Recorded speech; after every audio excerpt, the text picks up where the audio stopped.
Okay, when it comes to fair use, I'm a complete moron.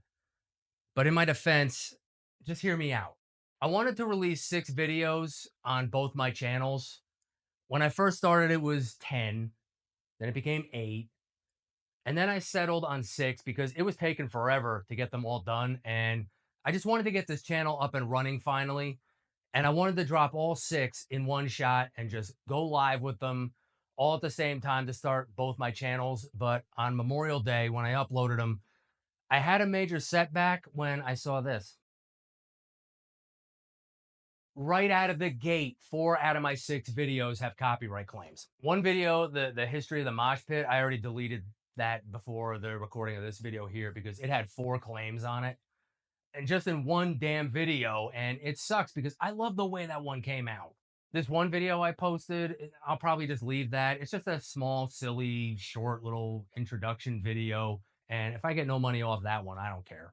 This other video, cringy movie moments, that had 3 different claims. So I really got to take a step back here and regroup my shit. I really got so caught up in the technical education part and the video production part for the last 8, 9 months that I really didn't take the time to learn what the legal term fair use entailed. I mean, yeah, I watched a couple videos back in 2024 and kind of got a basic idea of what I could get away with here.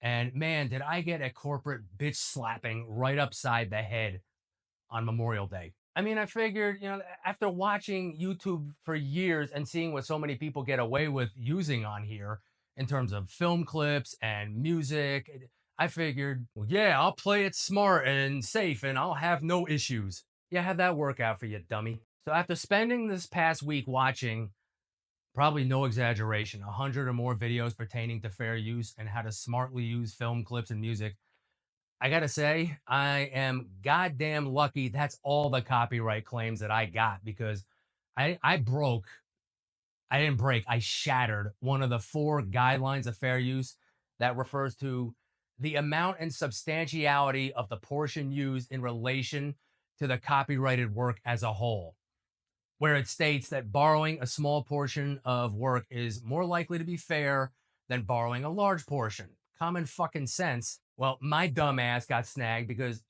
I was just being way too generous with the length of clips I was showing, and I guess I really needed to have a reality check. Being a YouTube content creator is a far cry from documentary filmmaker where they're getting permission to use the movie clips they're using.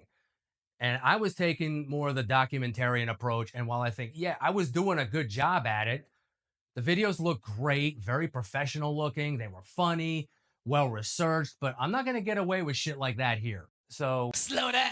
I got to resign myself to the fact I can't do things exactly the way I originally wanted here unless I don't mind working for zero money. And one of the main reasons I'm doing this is for money. I'm a man of my word. I got to be honest here. I don't want to be rich and famous either, and I probably won't be, but who the hell knows? As much as I love what I'm doing with this, and as much as I would love to earn a living this way, it's very time consuming. And if there's no living to be earned here, I got to step away and focus solely on freelance writing or something else because I'm not 30 or, or 40 anymore. I'm almost 50. And if I want to have any kind of retirement in this expensive ass garden state and not be breaking my ass well into my 70s, I got to move now, like right now. I might keep doing it because it's fun. And once in a while, maybe I'll post something when the inspiration hits. But pursuing a career as a YouTuber, it's going to have to get pushed to the side. And I'm not greedy. I don't need to be a millionaire, just comfortable. If I can make enough money where I don't have to be a contractor anymore and at least live comfortable, that's good enough for me. Aside from a Bandit Trans Am, a trip to England, and a few more bass guitars on my walls around here, my needs and wants are very small, but I'll be damned if I'm going to be giving up weekends and weeknights, just grinding away in front of a screen for hours on end while I've already got a full time job, a wife to keep happy, and hopefully leave enough room for myself with a little alone time to relax without seeing a dime for all my efforts because someone else is making all the money off what I'm doing. And I don't begrudge them either. It's their content, but it's tricky because how the fuck do you talk about movies and music on YouTube when you can't really show or play anything without getting in trouble? Well, I've got to make it more transformative and within the guidelines of fair use to tell my stories in a different way than I've been doing. That's it. That's rule number one that relates to the purpose and character of the use, including whether the use is for commercial or nonprofit, educational purposes. A non commercial or transformative use, meaning using the original work to create something new with a different purpose, is more likely to be fair use. More likely. It doesn't mean the copyright holder is going to agree with your interpretation of what you considered fair use. It's completely subjective. The guidelines are a bit vague. I mean, lawyers can quote the law, they can do the guidelines and break down all the terminology. Someone like Ian Corzine, who's a lawyer with a pretty successful channel on here, he's got quite a few videos laying out all the guidelines for fair use that I watch, but even he probably couldn't tell me specifically what I can and can't do on a case by case basis. Because the main problem is that every instance of fair use is subjective from video to video. There's no specific number of words or notes or seconds that automatically qualifies as fair use. The law is such a gray area, and there are no definites or absolutes here because fair use is a fact specific determination, meaning each case is different. And it's also up to the copyright owner on a case by case basis because what is considered fair use by Paramount may not be considered fair use by Netflix or by Warner Brothers.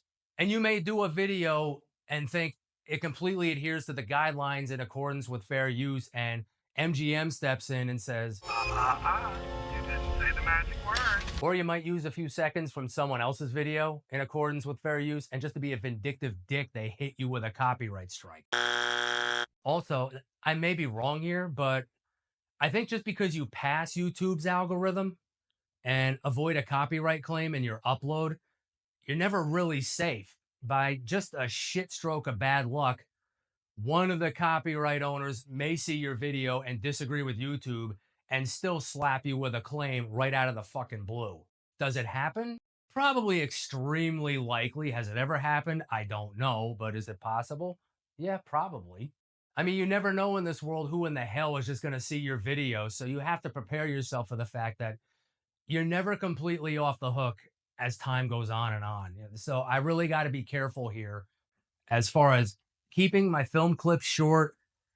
As much as I'd love to let scenes play out to keep the viewer further entertained while I'm talking, I probably got to try turning the volume down in the clips I'm playing so it's not detected under my voiceovers. I got to try to stay away from the amount of clips from one movie that I show during a video segment. It's really going to be a test of how creative and artistic I can get to pull this off without triggering the goddamn copyright lynch mob every time I hit upload.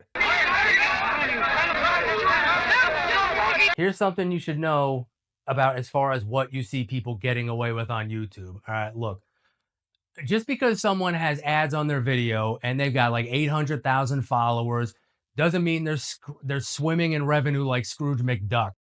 If you get a claim against you, you might have to share partial revenue, half. I'm only burning my half. And in some instances, every cent you make off that video will go right to the copyright owners. And the thing with copyright claims, almost every content creator gets them at one time or another. There are creators like Rick Beato, who I think just passed 5 million subs, and he's talked in great detail about the staggering fucking amount of copyright claims he's got. It's almost like, dude, do you actually even make any money off this channel? And I'm sure he does because over the years, he's gotten big where he's getting interviews like David Gilmour and Maynard from Tool and Kirk Hammett and members of Soundgarden. So not every video he does has to involve playing copyrighted material. And those videos get a ton of views. So I'm sure as far as revenue goes, he's doing all right just on those videos alone.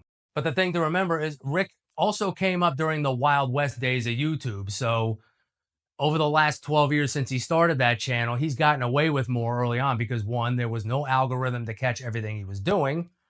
And he was under the radar for a long time. But I guess as he got bigger, more people crawled out of the woodwork and wanted a piece of whatever he was doing. And I got to remember, the bigger I get, the more likely the sharks are going to smell blood in the water and come swimming over. So I got to be careful. Now, the thing to remember is a copyright claim is not the same thing as a copyright strike, meaning 3 strikes, you're out. Your channel is deleted after 7 days. And That's it, man. Game over, man. It's game over. with a claim, it means that future monetization of your video is up in the air. Sometimes when you get a claim, YouTube will put restrictions on your video. Fortunately, I didn't get any slapped with that yet, thank God. They're still private with 0 view count, but the copyright owner may eventually decide that, they want some money for my efforts. So eventually the copyright owner may notice one day that my video is doing very well, and then all of a sudden, wham! I take half his shit. Sometimes they'll want it all, every goddamn cent for a 5-second clip in a 30-minute video. Now, my options are I can fight the claims, I can remove the songs, which I really can't do without re-editing the entire video because of the voiceover. I can replace the song, but that's not going to work either. I could delete the whole section, but it'll compromise the flow of the whole video, the whole story I was telling, and I'd lose so many details that were the essence of what the point of the whole damn video was. The last option, I could appeal. And I got to be honest, looking over the claims and from what I've learned about fair use in the last week with all the stuff I've watched, I wound up agreeing with them. In order to cite fair use, the content has to be transformative, and mine definitely was not. I was blatantly playing 10 to 15 seconds of a song or 20 seconds of a film clip without voiceover. I was putting in movie clips with key plot points. Like, you reckless asshole. Idiot. I can't in all good conscience even fight this because I know I'm being a scofflaw piece of shit on this. But at least if I make the corrections and do everything that I can to try to adhere to the fair use guidelines, then I can feel better about appealing because I legitimately feel that I did everything I possibly could to make that video within the bounds of fair use. And if they disagree and still hit me with a claim, at this point, I'm just going to take the hit and move on. I got too damn overzealous with my clip and song usage, and I need to take it down a notch and be more clever, more careful with how I use clips to tell my stories or when giving examples of what I'm talking about without playing entire scenes or songs like a dummy. Look, just because you see people getting away with murder on here doesn't mean that you're going to or I'm going to be able to. And for all I know, they're barely making any money on the stuff they're posting anyway. So it's just a temporary setback. I'm still learning as I go, and mistakes are going to get made. I'm going to re-edit a few of the segments of one video. Another video, I'm just going to completely do it over. The Mosh Pit one, I'm going to do that over and start it completely editing from scratch. I mean, 4 copyright claims in one video is a tough pill to swallow, and it's humbling. I'm off to a very shaky start here. I'll say this, as tough a slap to the face as it was when I uploaded them, I mean, that night I sat there questioning the entire future of everything I worked for, if I even had a future, everything I worked for over the last 8 to 9 months. But once I got over it and I dealt with my aggravation on that one little rough night, I came to the conclusion, I'm going down swinging.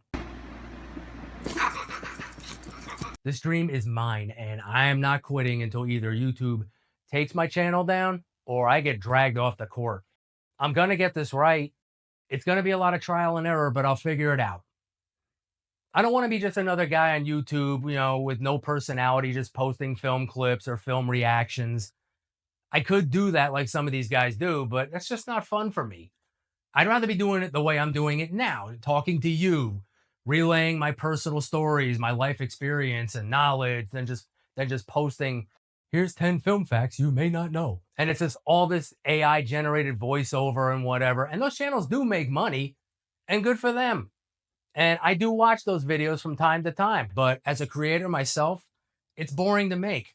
There's no heart in it. And as a movie lover, it's just soulless to me to devote my time to. There's a hack here. And I don't mean me. I mean a hack for getting this right. Even if I fail and YouTube takes my channel down, I'll probably still just reconfigure everything, come back with a new channel like Movie Moron or, Introverted Movie Guy 2.0 or something. Now, I'm okay with the idea that it takes years sometimes to grow a channel and make money from. I may never hit it big, no matter how hard I try, but I might. There's a chance here. And as long as I have a chance, I'm going to keep pushing because I don't know where the hell this is all going to lead to one day. I mean, I doubt Rick Beato thought one day, 12 years ago, he'd go from talking about what makes this song great to interviewing film composer Hans Zimmer or legendary music producer Rick Rubin live in his studio. Who knows what doors may open for me along the way, but I'm gonna, for now, have to bite the bullet and resign myself to the fact that there is no way, no matter what I do, I'm not going to completely avoid copyright claims. It's just part of the game if the content you choose to make is related to film and music, especially with the way I'm doing it. It's unavoidable. I should have gotten into something easier like product reviews or something like mental health related, which obviously I know a shitload about. I've already reposted my Ed Gein video after the third time. I used too much of a movie in movie segment number two, so I had to make cuts to that segment that got me in the claim in the first place. And this time, when I uploaded the revised version, I got nailed on a copyright claim for the 5 seconds of a Slayer song that plays in the intro to movie segment number four in the video. Mind you, the changes that I made was only to the movie in video segment number two. So this song was in the first upload and copyright missed it that time. So I guess I'm gonna have to play whack-a-mole once in a while with these videos. When you get hit with claims like I did on that song, you have the options where, all right, you can change the song in YouTube with their erase song, or you can replace song. But then I could only replace it with some other generic metal music suggested by YouTube. It kind of sounds somewhat similar to Slayer's Dead Skin Mask, but none of those songs had the right impact. So for the Geen video, I just cut out the Slayer song, replaced it with some generic shit from Artlist, and I uploaded it and waited, and whoo, no strikes. 3 times the charm. It seems like the algorithm is a tricky little shit, and once in a while, I'm gonna have to really tap dance my ass off if I want to be claim free. So I'll post the remaining re-edited ones after this video is up. I know a couple of people who've wanted to see the whole history of the mosh pit one and the 5 cringy movie moments thing, but I got to pull back the reins on some stuff because I don't want them, hopefully, becoming successful one day with tons of views and I don't see 1 cent. Plus, I'm also a bit of a perfectionist and a mental patient when it comes to getting something right. And I'll admit, this has taken a lot longer to get these videos up on YouTube than I thought it was going to. And I got to tell you at the same time, I am bored to death of working on the same 5 videos for the last 2 months, but I'm getting better with editing. I'm getting faster at editing. I'm getting better at writing things out, writing notes, and planning things in advance as far as like the way I want things to go and how I want them to look. So I don't have to keep coming back and reshooting and re editing things all the time. Thank God, because I can't keep going back and re editing things 10 times before putting a video out.